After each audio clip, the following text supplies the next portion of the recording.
So what we want to ask is this: on what premises does liberalism claim that there exists a gap between men above and the earth below? Liberalism answers by claiming that since the distance or the relation of the superiority between man above and the earth below cannot be brought under concept, under category, or under law, therefore the relation exists outside of law. And since law, according to naturalism, is language of reality, therefore anything outside of that language is not reality but ideology. And if it is ideology, it must be reduced to law, which is reality. So tells us the ideology of naturalism. But the premises are false. For one, naturalism is not referring to law, but to the attempted idea of law, already within the idea of naturalism. The second false premise is that law is language, and not rather an attempted definition of language. Law is neither language nor reality, but ideology by definition. So naturalism is referring neither to the earth nor to people, but to ideas, and then claims it is making assertions about the earth and the people, and about how to structure the way of life of those people, and that would be by establishing formal governmental structures of monarchies on the humanist assumption there exists such thing as many humans who need organizing principle to lead life. Such claim is made by naturalism and humanism in order to reduce these humans down to the dust of the earth, since they are supremacists, trampling on the lower so-called being. Let us remember, God did not wish to give us a king in place of Christ, who was crucified. God wanted to give us prophet, a voice of truth. Eventually, these naturalist humanists came to dislike the idea of the king ruling over them, and so based on liberal logic, they rejected the king.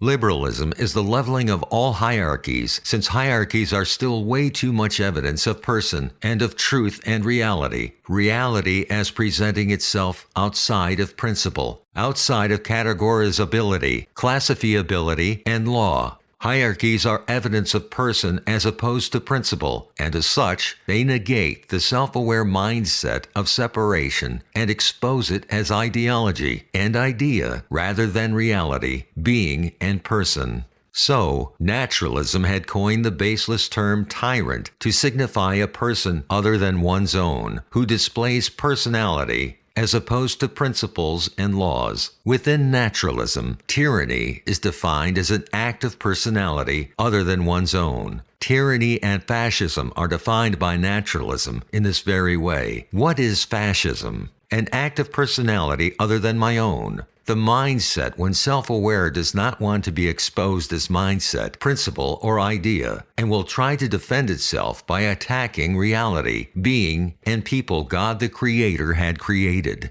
Democracy is the implementation of liberalism. Exemplification of liberalism is known within naturalism as human history, and outside of the ideology of naturalism, it is known as the fall of man. Natural sciences and humanities reflect nothing but a problem of revolt against and around reality, starting with the disobedience to God and ending in the apocalypse. One such example is the liberal logic that both ruler and the ruled are bound by a higher law, claims the gap in law. We are told by the liberals, moreover, that governance and the way of life is to protect not the head of the naturalist state, but the body, the so-called we the people. Democracy is governance not by the head, but by the convolutions of the body called consent of the governed. The interest of these postulated people of naturalism are privileged above that of the king. The status is replaced by the alleged contract or agreement as the way of life. The truth and reality is whatever is agreed on, says democracy. Democracy trains us to replace the question, what is true, with do you agree? The goal of inquiry, knowledge, or education is no longer truth, but mere perpetration of democracy.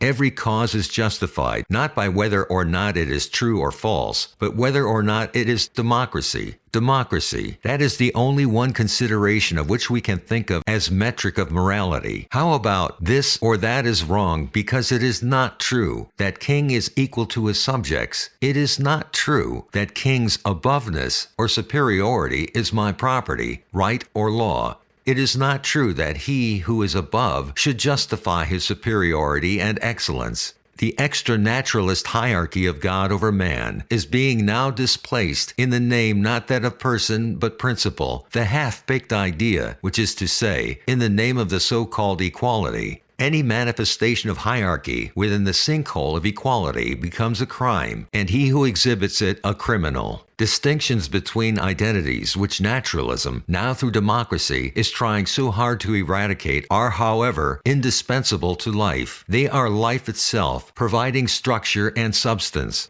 Leveling of all distinctions is the primary religion of liberalism. However, giving up all standards of intelligibility is not in people's best interest in order to live. The liberal idea emerged that King's supervision of superiority above his subjects is not King's person, but rather it is principle, property, a right, and a law of those below. So do not deny me the benefit of my rights or laws, says democracy. Preeminence or superiority is not person above, but property of the one below, claims democracy. It also asserts that law is not to be imposed on the inferiors by an absolute monarch, but requires collaboration of king and subjects, and that king too is bound under law. The attempted equation of king to subjects is called democracy and the Constitution. It is a failed equation as it never succeeds in representing, since laws or equations or equalities do not do that, as they are not references to reality, but precisely misreferences, counter-references, and self-references. They are deviations from reality and the way of life, statements within democracy, because they are authored by the ideology of democracy, are not about reality or things or people in reality. They are about attempted ideas of people and things. The naturalistic assumptions underlying the liberal logic spelled out during the so-called Age of the Enlightenment were built on the claim that it is necessary to liberate and to free and to emancipate the so-called people from the so-called limits, superstition,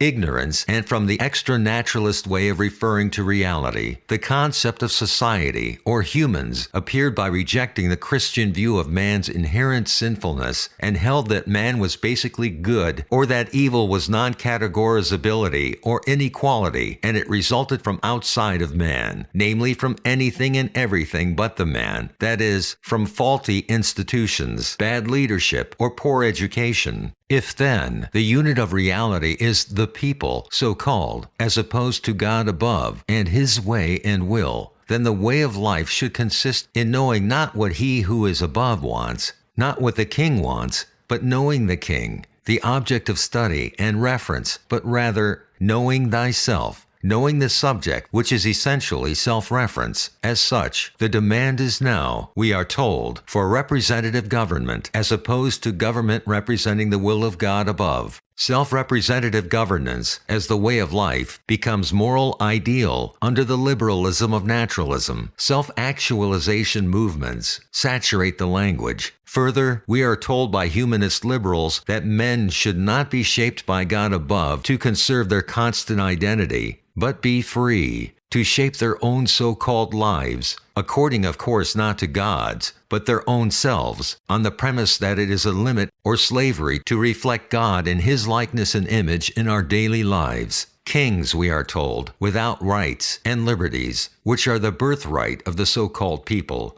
Liberalism is founded on the naturalist aversion to the relation between him who is above and him who is below. We are expected to accept liberal addition of events, namely that the relation between the king and subject from the vantage point of self-reference is not king's person and his being, but rather is a property and a right or law of those below the king, the so-called people, the people minus the king. Democracy assumes that claims made about the people without the king are assertions about the people, rather than being about ideas and ideology, the attempted idea of people. These now invented people are said to have rights, or as they are sometimes called, laws, where before the so-called rights there was just the very person of the leader who was revolted against without reason. Sham reasons are not reasons.